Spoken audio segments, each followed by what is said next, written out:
Assalamualaikum warahmatullahi wabarakatuh.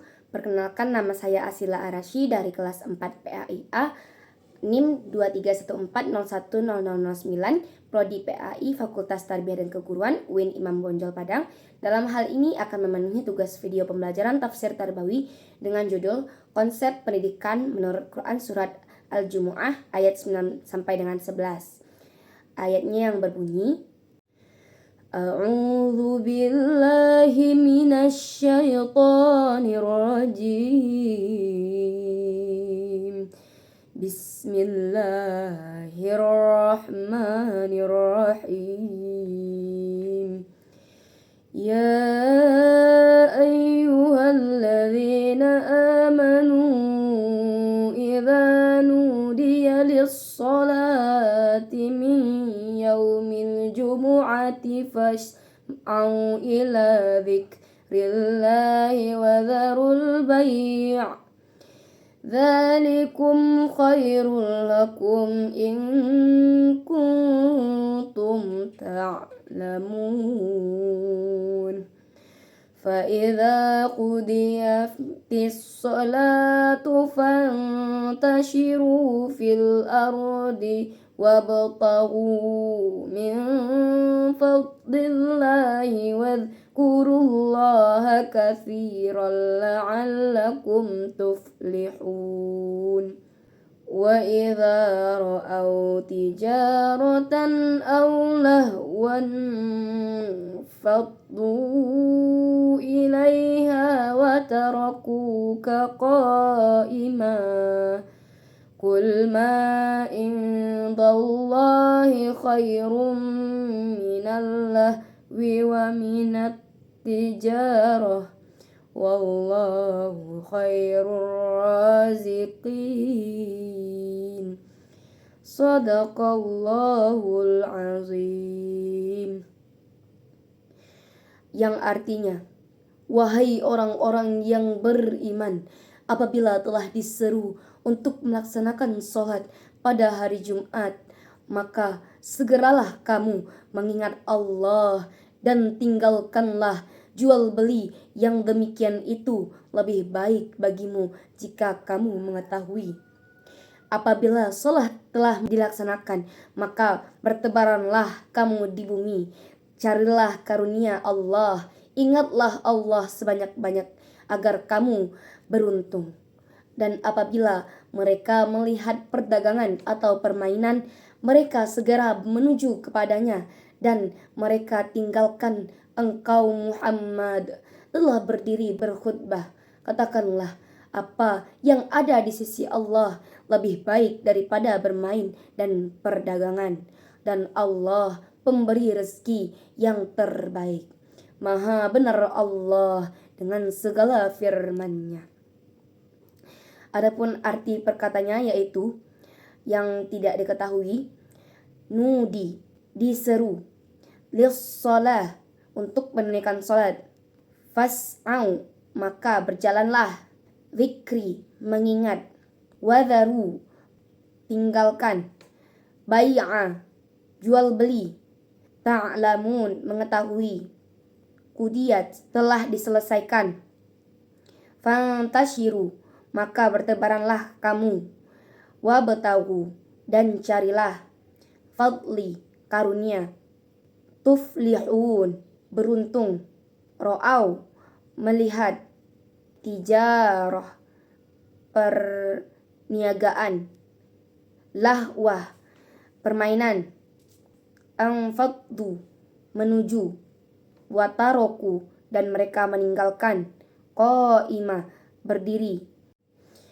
Adapun asbabun nuzul atau sebab turunnya dalam Quran surat Al-Jumu'ah ayat 9 sampai 11 ini, menurut riwayat dari Jabir bin Abdullah dan beberapa ahli tafsir seperti Ibnu Katsir dan Al-Wahidi, ayat ini turun karena sebuah peristiwa nyata yang terjadi di Madinah, yang dimana suatu ketika Rasulullah SAW sedang berkhutbah pada hari Jumat di masjid.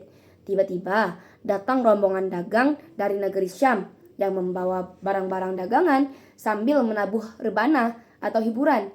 sebagai tanda kedatangan. Nah, dan juga sebagian besar jemaah sholat Jumat itu meninggalkan Rasulullah yang sedang berkhutbah dan mereka pergi menuju kafilah dagang tersebut karena tergoda oleh perniagaan dan hiburan. Yang tersisa hanya sekitar 12 orang yang tetap mendengarkan khutbah Nabi.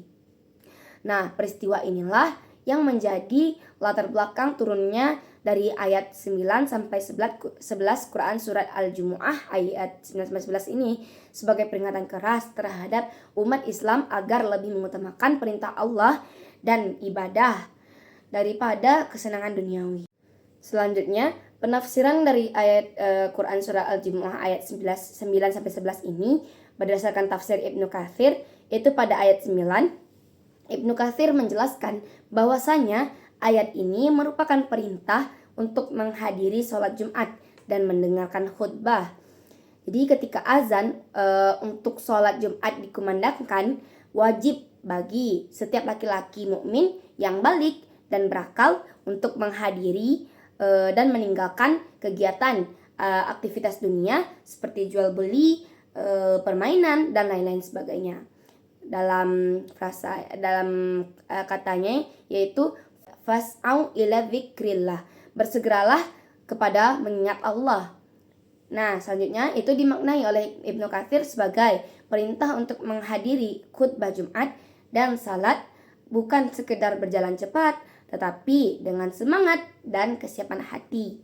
Nah, selanjutnya itu adalah larangan jual beli ketika azan telah dikumandangkan, merupakan bentuk penghormatan terhadap sholat Jumat dan transaksi yang dilakukan dalam waktu itu dianggap tidak sah menurut sebagian ulama jika dilakukan setelah azan kedua menurut pendapat jumhur.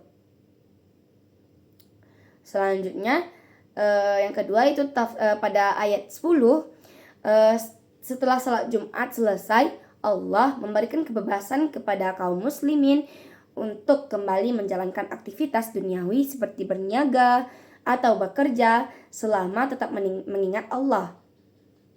Ibnu Katsir mengutip ayat ini untuk menegaskan bahwa Islam itu tidak melarang mencari nafkah, bahkan mendorongnya selama tidak melalaikan kewajiban kepada Allah. Karena wadhkurullah katsira, yang artinya ingatlah Allah sebanyak-banyaknya, adalah pengingat agar dalam aktivitas duniawi seorang muslim itu tetap menjaga zikir, etika, dan keimanan sehingga rezeki yang didapat itu menjadi berkah dan membawa keberuntungan.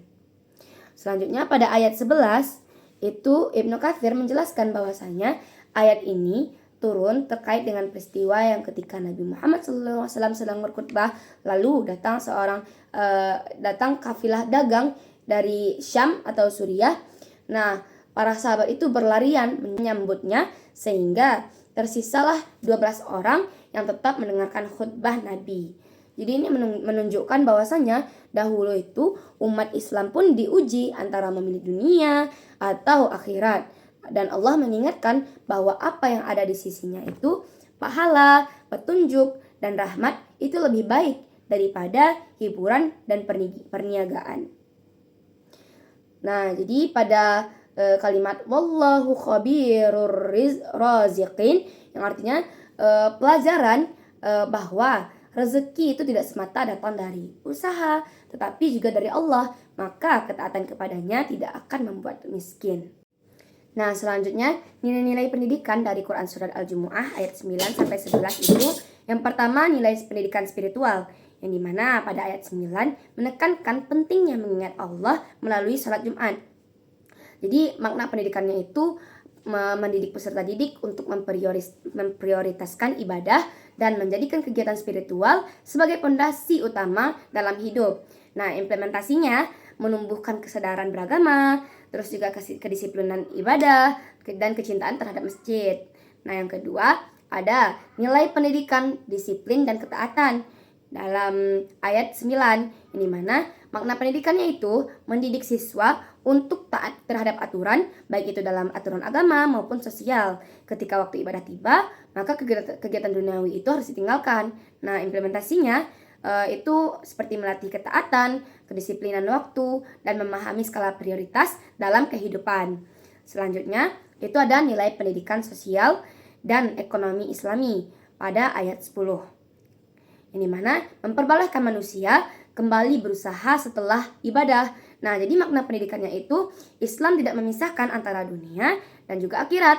Pendidikan Islam itu mengajarkan bahwasanya mencari nafkah adalah bagian dari ibadah. Implementasinya mendorong siswa untuk bekerja keras, mandiri, produktif, dan tetap menjaga nilai-nilai keislaman dalam aktivitas ekonomi. Nah, selanjutnya yang keempat, pendidikan moral dan etika, yang dimana dalam ayat 10 itu makna pendidikan itu harus membentuk karakter peserta didik agar tetap berzikir, bersyukur, dan tidak lalai dari Allah dan setiap aktivitas. Nah, implementasinya menanamkan nilai keteladanan, rendah hati, dan kesadaran diri dalam setiap kegiatan.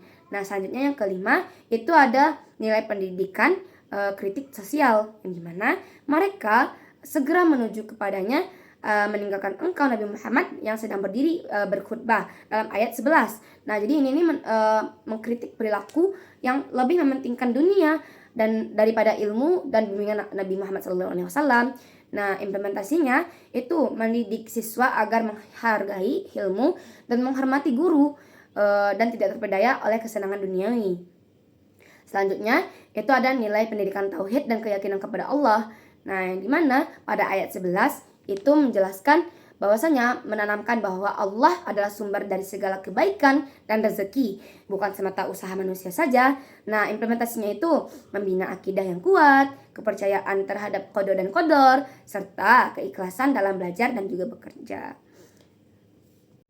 Selanjutnya yaitu relevansi dari Quran Surah Al-Jumu'ah ayat 9 sampai dengan 11 itu dengan pendidikan. Nah, yang pertama itu ada pendidikan karakter yang dimana menanamkan nilai disiplin dan tanggung jawab. Apabila telah diseru menunaikan sholat Jumat, mereka bersegera. Nah, maka di sini relevansinya mengajarkan kepada peserta didik untuk penting dalam ketaatan, menaati aturan dan waktu, khususnya dalam menjalankan kewajiban agama. Nah, penerapan dalam pendidikan itu bisa seperti membangun disiplin waktu, kesadaran dalam menjalankan tugas, dan prioritas antara kewajiban dunia dan juga akhirat. Selanjutnya ada integrasi iman dan amal yang seimbang antara ibadah dunia, untuk akhirat dan juga pekerjaan di dunia. Yaitu relevansinya menunjukkan bahwasanya setelah menunaikan ibadah, manusia juga dianjurkan untuk aktif dalam kehidupan sosial dan ekonomi. Nah, penerapan dalam pendidikan misalnya seperti mendorong model pembelajaran yang terpadu antara nilai religius dan keterampilan hidup seperti pendidikan kewirausahaan yang berbasis nilai Islam.